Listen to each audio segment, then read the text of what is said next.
Bismillahirrahmanirrahim. Pada video ini saya akan menuntaskan tugas UAS semester 2 mata kuliah Etika dan Filsafat Komunikasi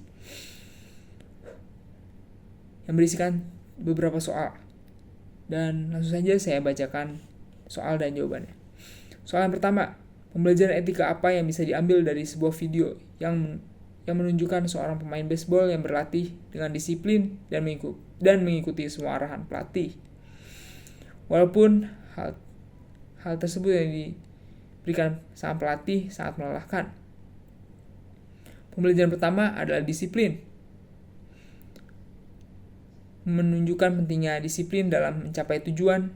Disiplin membantu membangun kebiasaan baik dan mencapai hasil yang konsisten. Lalu pembelajaran etika yang kedua adalah ketaatan. Karena para pemain baseball yang ada di video yang telah Bapak Farudin berikan mengikuti semua arahan pelatih, dan hal tersebut menunjukkan ketaatan dan penghormatan kepada otoritas yang punya lebih banyak pemahaman dan pengetahuan. Dan di video ini khususnya tentang baseball. Lalu pembelajaran etika yang ketiga adalah kerja keras. Pada video yang diberikan Bapak Farudin, saya sendiri menyaksikan para pemain baseball tersebut berlatih dengan sangat keras untuk mempersiapkan diri dalam laga yang akan menghadapi rivalnya. Lalu berikutnya ada ketahanan. Latihan yang melelahkan mengajarkan ketahanan fisik dan mental. Hal tersebut dilatih untuk bisa bertahan di kondisi yang sulit. Dan pembelajaran etika yang terakhir adalah kerjasama. Menghargai pentingnya kerjasama antara pelatih dengan anggota tim untuk mencapai tujuan bersama. Dan tujuan bersama mereka kala itu atau di video itu adalah tujuan mereka untuk menghadapi rivalnya di waktu yang telah ditentukan. Maka dari itu mereka berlatih dengan sangat keras.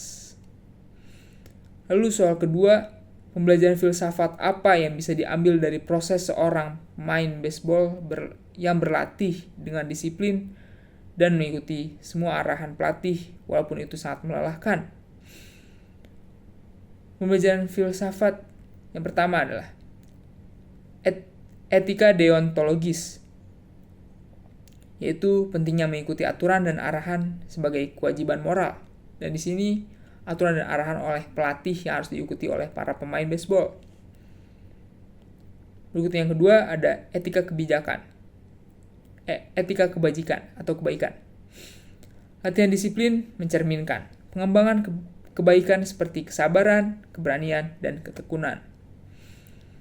Berikutnya ada etika utilitarian, yaitu Etika utilitarian adalah upaya dan penderitaan saat ini. Etika utilitarian adalah upaya dan penderitaan saat ini yang diharapkan menghasilkan kebahagiaan atau manfaat yang lebih besar di masa depan.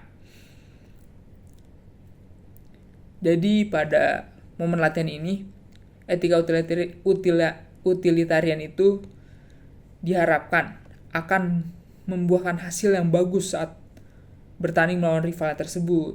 Jadi mereka memaksimalkan latihan yang mereka lakukan. Lalu, kebijakan filsafat yang berikut adalah eksistensialisme, yaitu melalui latihan dan disiplin, individu menemukan makna dan tujuan dalam tindakan mereka. Jadi para individu yang berlatih menjadi tahu apa makna dan tujuan mereka berlatih ini, yaitu untuk menghadapi rivalnya tersebut.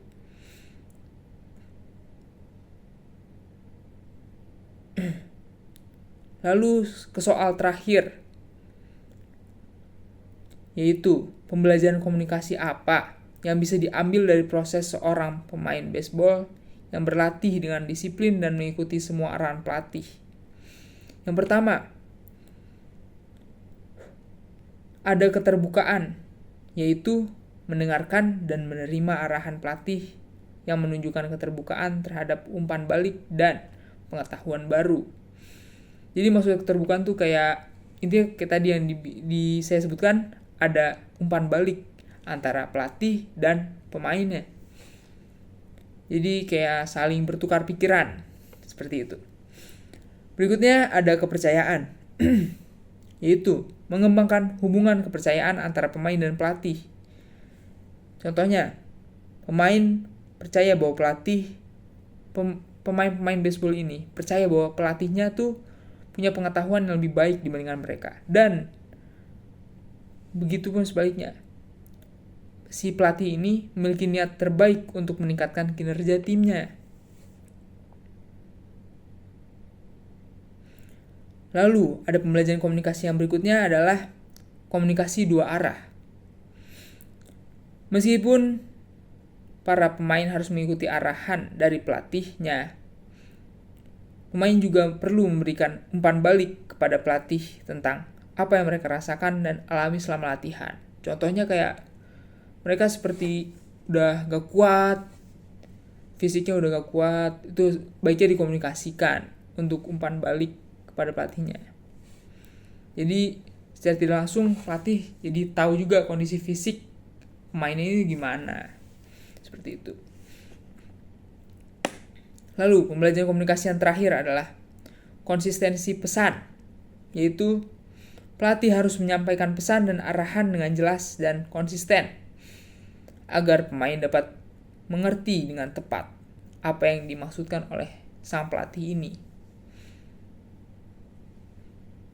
Sebenarnya pembelajaran yang baru saja saya sebutkan, banyak pembelajaran yang saya sebutkan tadi, dapat diterapkan dalam berbagai situasi komunikasi, baik dalam tim olahraga, lingkungan kerja, maupun hubungan pribadi. Jadi ya mungkin cukup sekian video mengenai UAS semester 2 mata kuliah etika dan filsafat komunikasi dari Primotor Kodri kelas KPI 2D. Kurang lebihnya saya mohon maaf. Billahi taufiq wal hidayah. Assalamualaikum warahmatullahi wabarakatuh.